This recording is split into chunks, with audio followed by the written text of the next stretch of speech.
Welcome to the throwback episode. So, in today's episode, I'm going to talk about why did I start this, I don't know what you want to call it, show, experiment, weird therapy session with a microphone. I think about things. Everyone thinks about things. But I think the difference between me and most people is I think about things for about a month and a half, on and off, way too much. Whether it's a movie, a show, a game, a piece of art, a piece of music, a theme, and I think about it, and I think about it, and I think about it.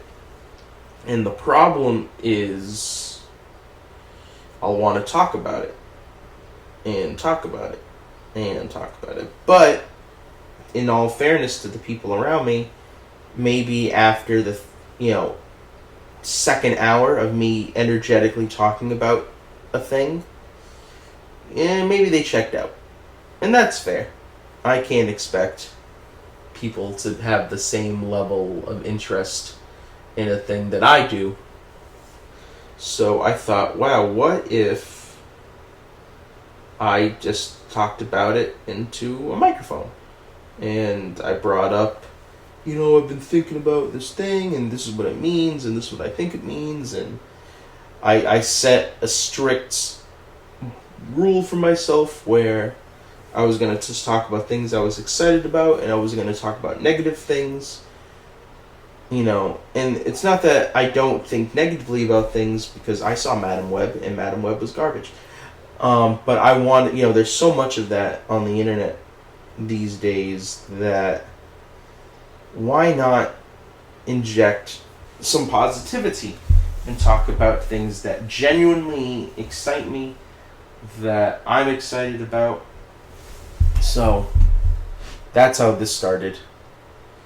But sometimes, some weekends, I was like, I don't know what to say. And I made a promise with myself that every Saturday, I would commit. The thing with podcasting is it's easy to say, I have this idea. Everyone has an idea, but to commit to it and execute it and see it through to its conclusion, whether it's writing it, recording it, editing it, releasing it to the wild.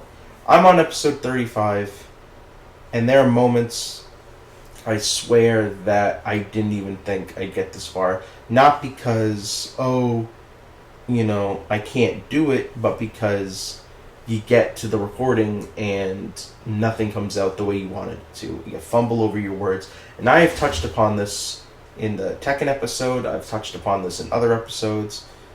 But, sometimes creativity is hard. And creativity is even harder when you're doing it by yourself.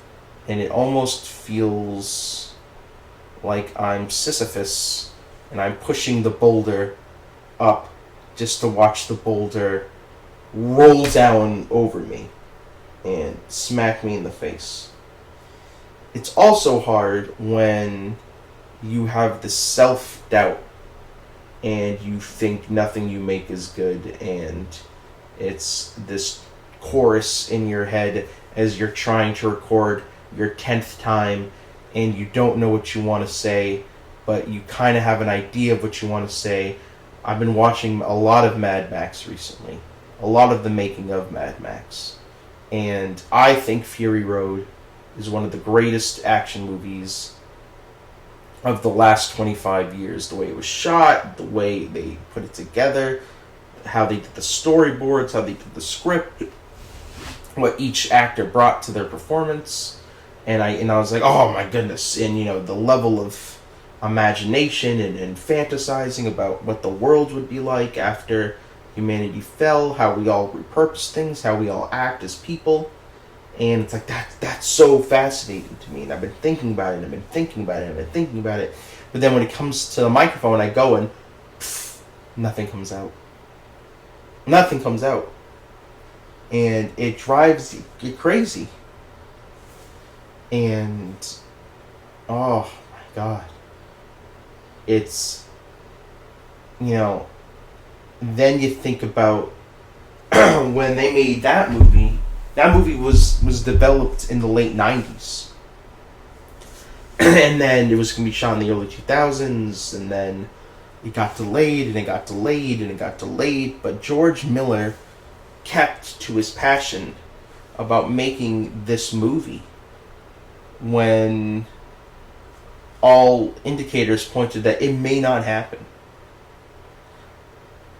And you kept plugging away, and I'm sure there must have been doubts, like, is it worth it? Do I have to do it? You would do Happy Feet in the meantime, but then that inkling of Fury Road was always in the back of his head. I always wondered between Thunderdome and Fury Road, oh, well, did he just not have an idea? Well, it turns out he did have an idea. It's just everything working against him so he couldn't execute that idea.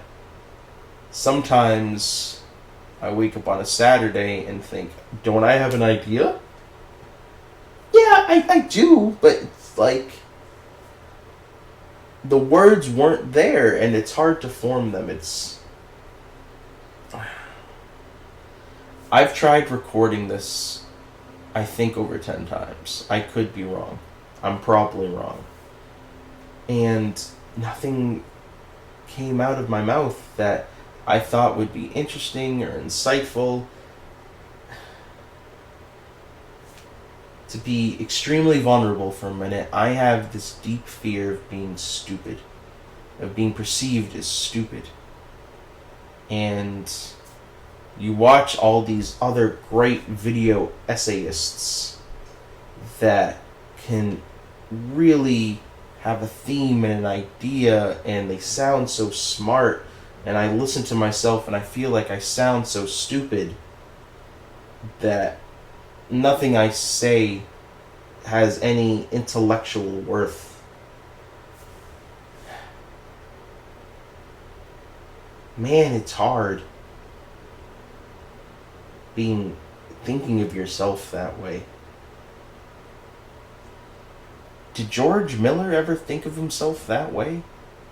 When he was making Fury Road and is this gonna work? I want to do all this practically in the deserts of Africa. Well, it was supposed to be Australia, but then due to reasons it became Africa. Is this gonna work? Is this story gonna work? There's this idea and notion that when you do something, you have to have this intense belief in yourself. And you do. You really do. In order to battle off your demons. But, man, there has to be days where you lose. I guess this is a day where I lost. I don't know how episode 35 is going to sound. But I hope what you take away from this, whoever's listening, is that it's hard and it's not always easy to just talk about nerd shit and make it interesting and meaningful. All I can do is make sure that it's interesting to me. And there are days where even I'm lost. And if people know me, know I can talk about a bunch of stuff until the cows come home. But sometimes just talking to no one into a microphone, hoping that it's interesting, is harder than it seems. Thanks for sticking around. Hopefully next week will be a more interesting episode. Bye.